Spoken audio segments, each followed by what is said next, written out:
ಎಲ್ರಿಗೂ ನಮಸ್ಕಾರ. ನಮ್ಮ ಅಡುಗೆ ಚಾನೆಲ್ಗೆ ಸ್ವಾಗತ.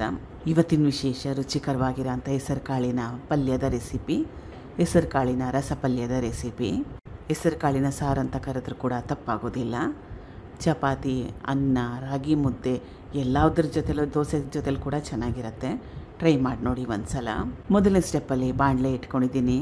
1-2 ಚಮಚದಷ್ಟು ಎಣ್ಣೆ ಬಿಸಿ ಆದಮೇಲೆ ಸಾಸಿವೆ ಸಣ್ಣ ಚಮಚದಲ್ಲಿ 1 ಚಮಚದಷ್ಟು ಸಾಸಿವೆ ಸಿಡಿದ ನಂತರ ಕಟ್ ಮಾಡಿ ಇಟ್ಕೊಂಡಿರೋ ಈರುಳ್ಳಿ, ಒಂದು ದೊಡ್ಡ ಈರುಳ್ಳಿನ ಉಪಯೋಗ ಮಾಡಿದ್ದೀನಿ.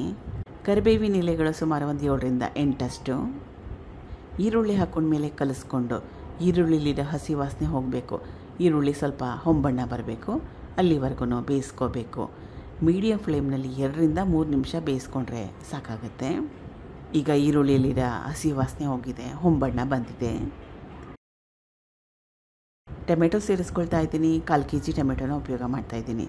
ಸ್ವಲ್ಪ ಟೊಮೆಟೊ ಕ್ವಾಂಟಿಟಿ ಜಾಸ್ತಿ ಹಾಕ್ಕೊಂಡ್ರೆ ಟೇಸ್ಟು ಡಿಫ್ರೆಂಟ್ ಆಗಿರುತ್ತೆ, ಚೆನ್ನಾಗಿರುತ್ತೆ. ಟೊಮೆಟೊ ಚೆನ್ನಾಗಿ ಹಣ್ಣಾಗಿದ್ದರೆ ಒಳ್ಳೆಯದು.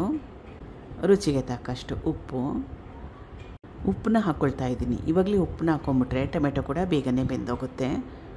ಕಲಿಸ್ಕೊಂಡು ಟೊಮೆಟೊ ಮೆತ್ತಗಾಗೋವರೆಗೂ ಬೇಯಿಸ್ಕೋಬೇಕು. ಅಷ್ಟರಲ್ಲೇ ಮತ್ತೊಂದು ಸ್ಟೆಪ್ ಇದೆ. ಮಿಕ್ಸಿ ಸಣ್ಣ ಜಾರನ್ನ ತೊಗೊಂಡಿದ್ದೀನಿ. ಜೀರಿಗೆ ಸಣ್ಣ ಚಮಚದಲ್ಲಿ 1 ಚಮಚದಷ್ಟು, ಬೆಳ್ಳುಳ್ಳಿ ಹೆಸರು 7-8, ಹಸಿರು ಮೆಣಸಿನ್ಕಾಯಿ 3, ಕೊತ್ತಂಬರಿ ಸೊಪ್ಪು 1 ಹಿಡಿಯಷ್ಟು. ನೀರನ್ನ ಹಾಕ್ಕೊಳ್ದೆ ತರತರಿಯಾಗಿ ರುಬ್ಕೋಬೇಕು. ಒರಳಿದ್ರೆ ಒರಳಲ್ಲಿ ಹಾಕಿ ಕೂಡ ಕುಟ್ಕೋಬೋದು. ರುಬ್ಕೊಂಡಿದ್ದಾಗಿದೆ. ಟೊಮೆಟೊ ಕೂಡ ಚೆನ್ನಾಗಿ ಬೆಂದಿದೆ, ಮೆತ್ತಗಾಗಿದೆ. ಉಪ್ಪು ಹಾಕ್ಕೊಂಬಿಟ್ರೆ ಟೊಮೆಟೊ ಹಾಕ್ಕೊಂಡ್ಮೇಲೆ ಬೇಗನೆ ಬೆಂದೋಗುತ್ತೆ. ಮಸಾಲೆ ರುಬ್ಕೊಂಡಿದ್ನಲ್ಲ ಅದು. ರುಬ್ಕೊಂಡಿರೋ ಮಸಾಲೆ ಹಾಕ್ಕೊಂಡ್ಮೇಲೆ ಮತ್ತೊಮ್ಮೆ 2-3 ನಿಮಿಷ ಗ್ಯಾಸ್ ಸ್ಟವ್ನ ಲೋ ಫ್ಲೇಮ್ನಲ್ಲಿ ಇಟ್ಕೊಂಡು ಬೇಯಿಸ್ಕೋಬೇಕು. ಇದರಲ್ಲಿರೋ ಹಸಿ ವಾಸನೆ ಕೂಡ ಹೋಗಬೇಕು. 2-3 ನಿಮಿಷ ಆದಮೇಲೆ ಮೊದಲೇ ಬೇಯಿಸಿಟ್ಕೊಂಡಿರೋ ಹೆಸರು ಕಾಳು, ಸುಮಾರು 150 ಗ್ರಾಮ್ಸಷ್ಟು ಹೆಸರು ಕಾಳನ್ನ ಉಪಯೋಗ ಮಾಡ್ತಾಯಿದ್ದೀನಿ. ಹೇಳಿರೋ ಕ್ವಾಂಟಿಟಿಯಲ್ಲಿ ಮಾಡಿಕೊಂಡ್ರೆ 3-4 ಜನಕ್ಕೆ ಒಂದೊತ್ತಿಗೆ ಈ ಪಲ್ಯ ಅಥವಾ ಈ ಸಾರು ಕರೆಕ್ಟಾಗಿ ಸಾಕಾಗುತ್ತೆ. ಕನ್ಸಿಸ್ಟೆನ್ಸಿನ ನೋಡಿ ನಿಮಗೆ ಯಾವ ರೀತಿ ಬೇಕು ಅಂತ ಅದರ ಪ್ರಕಾರವಾಗಿ ನೀರನ್ನ ಉಪಯೋಗ ಮಾಡಿ. ಅನ್ನ ಮುದ್ದೆ ಜೊತೆಗೆ ತಿನ್ನಂಗಿದ್ರೆ ಸ್ವಲ್ಪ ನೀರಾಗಿ ಸ್ವಲ್ಪ ತೆಳುವಾಗಿ ಮಾಡ್ಕೊಳ್ಳಿ.